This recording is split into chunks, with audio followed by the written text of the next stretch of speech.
O tempo passa, as coisas mudam, o ser humano faz mais pesquisa, desenvolve mais coisa, descobre mais coisa, testa, erra, falha e muda, e concepções antigas, com o tempo, passam a ser percebidas como coisas que na verdade não são tão boas assim. Houve um tempo em que as pessoas falavam que comer ovo podia fazer mal à saúde, entre vários outros alimentos. Teve uma época que a galera achava que o vilão das dietas era o arroz. Teve uma época que se falava que a melhor forma de montar um treino para hipertrofia era com um descanso de 30 segundos, porque não era bom ficar descansando muito, porque você ia causar menos estresse pro seu músculo. O tempo passou e a gente foi vendo que na verdade tudo isso estava errado e que existiam formas melhores de fazer tudo isso. E isso se aplica, acho que, todas as áreas do conhecimento que envolve o ser humano. E no estudo não é diferente, tem muita coisa que o pessoal falava até não tanto tempo atrás e que hoje infelizmente não se aplica mais. Você precisa ficar ligado porque as coisas mudam e se você não ficar esperto, você vai ficar replicando um comportamento, uma ideia, uma percepção de alguma coisa que está desatualizado, isso não se aplica mais. Hoje a gente já sabe que essa não é a melhor forma de fazer. Para exemplificar isso, eu trouxe 3 exemplos de dicas de estudos completamente desatualizadas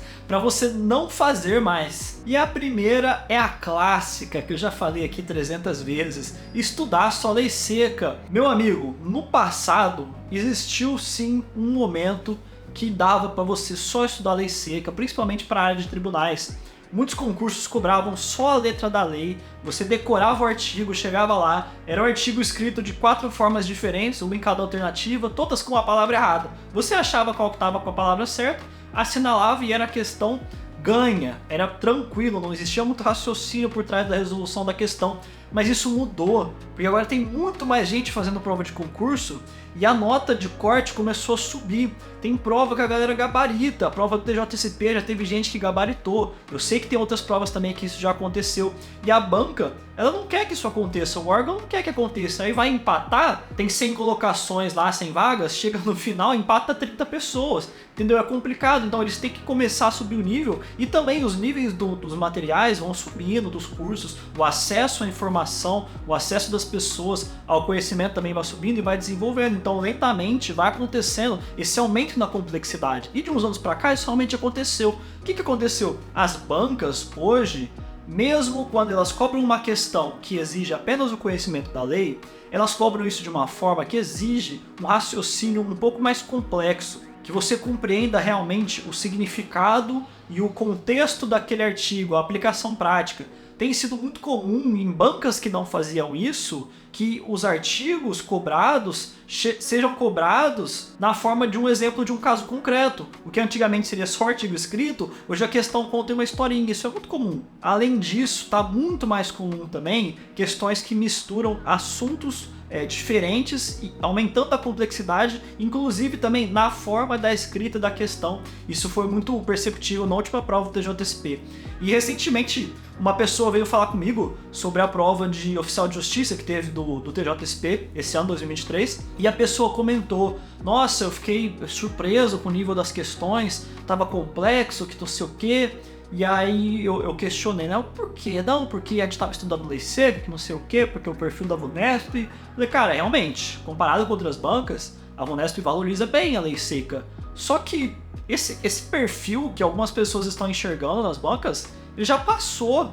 Não tá mais exatamente dessa forma assim, estuda lei seca, decora artigo e vai pra cima. Não tá mais assim. Está acontecendo um aumento da profundidade do que é necessário para você compreender, para você acertar uma questão. Isso já vem acontecendo há algum tempo. Então, 2023 é muito complicado você falar que você chegou numa prova e foi pego de surpresa porque estava cobrando mais do que a lei seca. A minha dica para você, principalmente para a área de tribunais, que é onde eu tenho experiência: estude muito a lei seca, foque na lei seca. Mas saiba o que é aquilo que você está estudando, entenda o contexto daquilo, entenda a aplicação daquilo e, na medida do possível, entenda os conceitos doutrinários que são necessários para você compreender aquele artigo. É muito difícil estudar a sua lei sem contextualização nenhuma. A minha segunda dica desatualizada, eu sei que tem muita gente que vai discordar, mas tá tudo bem, esse vídeo aqui não é uma lei geral que tem que ser verdade para todo mundo, é só a minha opinião. Se você discorda, inclusive, deixa aqui nos comentários, conversa comigo, eu quero saber a sua opinião também. Mas a segunda dica que eu acho que está desatualizada é que você tem que resumir tudo que você estuda. Tem gente que fala com muita confiança, não, você tem que resumir, você tem que. A pessoa enxerga uma obrigação, você tem que resumir tudo o que você estuda. Eu não acho que isso é verdade. Apesar de ser uma pessoa que não faz resumo para praticamente nada, eu faço só alguns resumos para decorar prazo e para revisar também antes da prova, para ter isso organizado. E eu não tenho esse hábito, mas eu entendo que pra pessoa que gosta de estudar, isso tem a ver com o perfil da pessoa. Pra pessoa é bom fazer o resumo. E ela encontrou no resumo uma forma de fazer um estudo ativo. Isso é excelente e eu sei que funciona porque eu conheço pessoas que tiveram muitas aprovações boas e relevantes na vida usando o resumo. Então não estou falando que o resumo não funciona, não é isso. O que eu estou falando aqui é uma crença que você precisa resumir tudo. E eu não acho que seja uma necessidade. Eu acho que tem que existir uma avaliação por trás da complexidade de cada matéria e do tópico de cada matéria, principalmente no que diz respeito a qual parte daquela matéria você tem mais dificuldade, qual parte daquela matéria você precisa revisar mais para fixar os conceitos. É por causa disso que às vezes é um pouco complicado você comprar um resumo pronto, porque eu acredito que grande parte do raciocínio por trás do resumo é você colocar os pontos que são importantes para você. Entendeu? Eu acho que é essa lógica, pelo menos por tudo que eu já vivi hoje nos meus estudos, eu acho que é isso que faz sentido. De qualquer forma, eu acho que é tipo contraproducente para a pessoa que está estudando ela se sentir na obrigação de resumir tudo o que ela estuda, porque ela vai gastar muito tempo. Geralmente quem faz resumo não é uma lei, né? Mas geralmente quem gosta de fazer resumo é a pessoa que assiste a aula, porque ela assiste a aula e vai resumindo. Se isso funciona, ótimo, mas o ponto que eu gostaria de levantar aqui é a questão de existir essa obrigação. Eu acho que o resumo, para ele funcionar bem e para você não perder muito tempo, principalmente no pós-edital, que o tempo é escasso, você tem que ter uma capacidade também crítica de conseguir avaliar quais pontos daquela matéria são mais relevantes para você colocar aquilo no seu resumo, e o seu resumo de um tópico não ter 50 folhas, porque depois, imagina você ter que revisar tudo isso, cada tópico de cada matéria vai ser uma avalanche de informação, e com os materiais que a gente tem acesso hoje, com as informações que a gente tem acesso hoje, as ferramentas, né, plataforma de questão, flashcard, eu acho que resumir todas as matérias de todos os tópicos não é uma coisa mais tão vantajosa assim hoje em dia. O que já foi verdade no passado, porque era difícil de ter acesso a material. Eu conheço pessoas que foram aprovadas para carreira de delegado, tipo assim, 7, 8 anos atrás, pessoal um pouco mais velho que eu também, que começou a estudar antes, esse pessoal resumiu o edital inteiro e deu certo, foi aprovado. Só que hoje em dia eu acredito de verdade que existem formas melhores de você fazer isso, para você não precisar resumir 100% da matéria que você estuda. E a terceira dica de estudo desatualizada para você não fazer com a sua vida é parar de fazer tudo para estudar. Cara, o mundo que a gente está vivendo hoje, cada vez mais ele dá os sinais dos problemas que a gente, como seres humanos, estamos tendo na nossa cabecinha, com a ansiedade, com o sedentarismo, com a irresponsabilidade com a nossa própria vida, os vícios, as compensações, os traumas que a gente carrega a nossa vida inteira, não consegue superar. E cara, você parar a sua vida inteira só para estudar é muito danoso pro seu psicológico.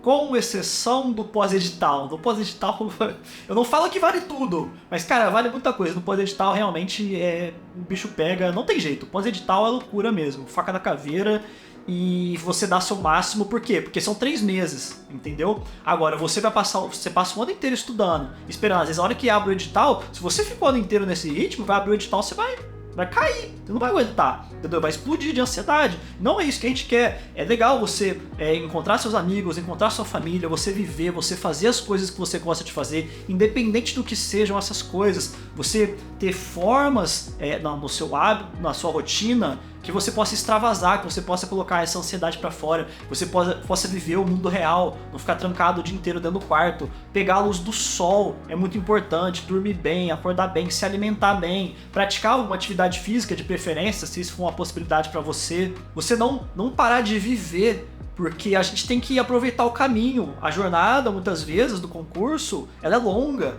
Então não é um sprint, não é um tiro, é uma maratona, entendeu? Você tem que aguentar, passar por esse processo de uma forma saudável. E, de fato, vai ser mais saudável se você não abrir mão de tudo no primeiro dia que você começar a estudar e querer sustentar isso a longo prazo. É muito difícil. Entende? Então, assim, sabendo o que a gente sabe hoje e com o aumento da complexidade, da dificuldade, eu considero que seja muito mais vantajoso você viver uma vida normal. Óbvio, você vai ter que abrir mão de algumas coisas para estudar, isso é extremamente necessário, isso é inquestionável. Mas, assim, não já começar com o pé no talo do acelerador, assim, com a loucura máxima, porque eu acho que a longo prazo isso pode te dar um prejuízo, inclusive até chegar a data da prova, se ela estiver longe, você já vai chegar muito cansado. Minha recomendação, novamente, pelo que eu vivi aí, comecei a estudar em janeiro do ano passado e fui conseguir ser aprovado em 3 concursos, pelo que eu vivi nesse meio tempo, eu fiz meio que sem querer, mas deu certo. Tipo assim, no começo, eu tava num ritmo ok, eu tava me conhecendo, eu tava aprendendo a estudar, aprendendo a fazer minhas revisões. E aí foi passando o tempo, eu comecei a criar mais confiança, eu comecei a melhorar minha capacidade de estudo. E aí a hora que começou a pipocar edital, aí eu comecei a pegar mais pesado, a levar mais sério, a abrir mão de mais coisas do que eu estava abrindo, a tipo assim, ter uma rotina mais fechada, e funcionou, até o momento que saíram os editais do MPSP e do TJSP, e aí eu fui com tudo. Só que eu já estava num ritmo bom, eu já era consistente, eu já era disciplinado, eu já tinha desenvolvido tudo isso, eu já estava confortável com o meu ritmo de estudo, eu já tinha ajustado toda a minha rotina, eu já estava funcionando bem. A hora que veio o edital, eu só coloquei mais gasolina e aí a máquina funcionou bem. Essa é a minha dica para você. Se você está estudando, você pretende estudar a longo prazo, se o seu edital ainda não saiu, mantenha um ritmo e vai evoluindo a sua capacidade como pessoa de estudar, a sua habilidade de reter informação, de se concentrar, óbvio, aprendendo a matéria, né? Não precisa ter que falar, mas aí para quando sair o edital, você tá bem e você ter condição de dar essa acelerada final. Então não comece parando a sua vida para estudar. Deixa isso para o momento que for necessário. Sobre esses 3 pontos, novamente, comenta aqui o que você pensa sobre isso. Nada do que eu falo aqui é lei, é apenas minha opinião, eu compartilho baseado nas coisas que eu vivi. E se você quiser compartilhar baseado no que você viveu, eu vou achar muito legal. Se você estuda para concurso e não é inscrito também, não deixe de se inscrever. Muito obrigado por ter ficado comigo até aqui e um forte abraço.